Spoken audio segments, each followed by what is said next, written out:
Hello, मैं doctor Jayant चक्रवर्ती बोल रहा हूँ। I am a success coach and mind trainer. मैं आपके साथ शेयर करना चाहता हूँ अबाउट पीक परफॉर्मेंस मास्टरी। मैं बहुत सारे लोगों के साथ वक्त बिताया है, ऑब्जर्व किया है और उनमें से काफ़ी लोग हैं जो वर्ल्ड क्लास रिनाउंड पर्सनालिटीज़ है। मैंने देखा हूँ डॉक्टर कलाम साहब को, मैंने देखा हूँ सौरभ गांगुली जी को, मैंने देखा हूँ बच्चन साहब को, और ऐसे बहुत सारा हस्ती को हमने देखा है जिनका बिजनेस चलता है, जिनका इंस्टीट्यूशंस चलता है। बहुत सारा लोग जो है जो स्क्रैचेस से बहुत आगे निकल चुका है and they become master in their own subject. And उसके उनके जो सोचने का ढंग है, कैसे वो सोचते हैं, क्या करते हैं, why they are so different, ये आपके साथ शेयर करना चाहता हूँ। लेकिन सबसे पहले मैं आपको एक सवाल करना चाहता हूँ कि आप कौन सा बिजनेस में आप है। जो भी बिजनेस में आप है, आपका नंबर वन परेशानी होगा शायद मार्केटिंग। अब मार्केटिंग में क्या हो गया, आप तो मार्केटिंग में एफिशिएंट रियली है, लेकिन जो रिजल्ट आपको मिलना चाहिए वो नहीं मिल रहा है। क्यों नहीं मिल रहा है? क्योंकि मार्केट चेंज हो रहा है। अब ये नया जनरेशन का मार्केटियर आ गया है, नया मार्केट बन रहा है, कुछ डिजिटल टेक्नोलॉजी के कारण काफ़ी सारा चेंजेस आ चुका है एंड मार्केट काफ़ी टफ हो रहा है। तो उसमें से बड़ा लेवल में काम करना, ज़्यादा से ज़्यादा विन ओवर करना, that is becoming a challenge.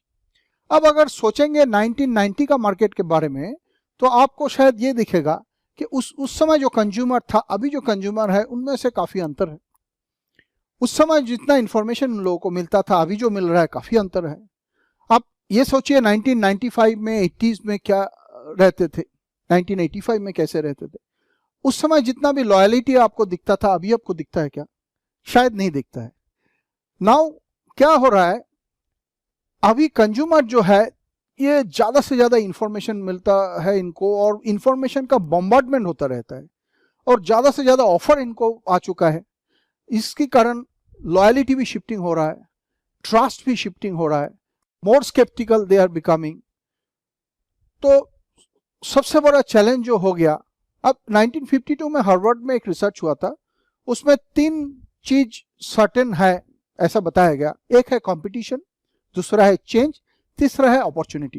Competition पहले भी था, आज भी है, आगे भी जाके बहुत कंपटीशन होगा। Change is the way of life, every time we are changing, even your whole body, आपका जो पूरा शरीर है वो भी चेंज हो रहा है, आपका स्किन भी चेंज हो रहा है, आपका जो जीन्स जो है जो वो भी चेंज हो रहा है, काफी सारा चेंजेस है। अपॉर्चुनिटीज, काफी अपॉर्चुनिटीज अभी बढ़ चुका है। अब एक सिंपल स्मार्टफोन के कारण आप पूरी दुनिया के साथ, पूरे विश्व के साथ आप जुड़े रहते हैं। सो आपके पास अभी चॉइस है, 2 चॉइस है। एक है, अगर आपको आगे जाना है तो लीडर बन के जाना है, तो you become a leader of change. Otherwise the दूसरा ऑप्शन जो एकदम ही बिल्कुल डिजायरेबल नहीं है, वो है be the victim of change.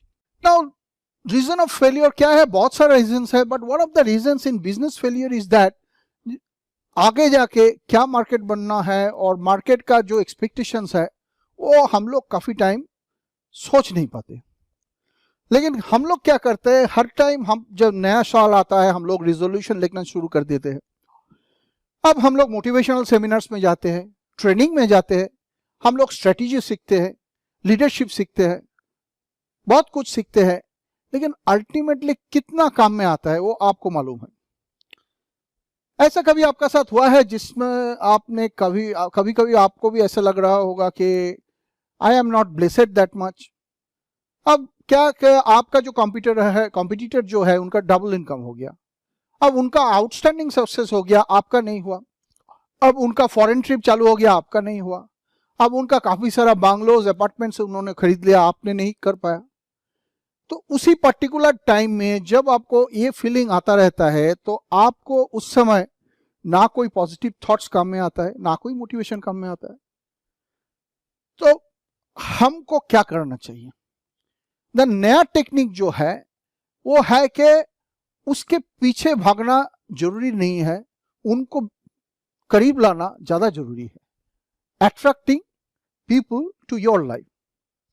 और वो कैसे कर सकते हैं? आपका जो मन है उनको कैसे आप प्रयोग कर सकते हैं वो काम में आगे जाने के लिए, उसके हम थोड़ा कुछ चर्चा करना चाहते हैं। अगर आप देखते हैं कि कोई मैंगो ट्री जो है वो मैंगो ट्री जब फलों में भरा रहता है देखने में अच्छा लगता है कि नहीं? अच्छा लगता है, श्योर। मैंगो ट्री जो दिखता है उसका रूट आपको दिखता है क्या? नहीं दिखता है, सबको मालूम है।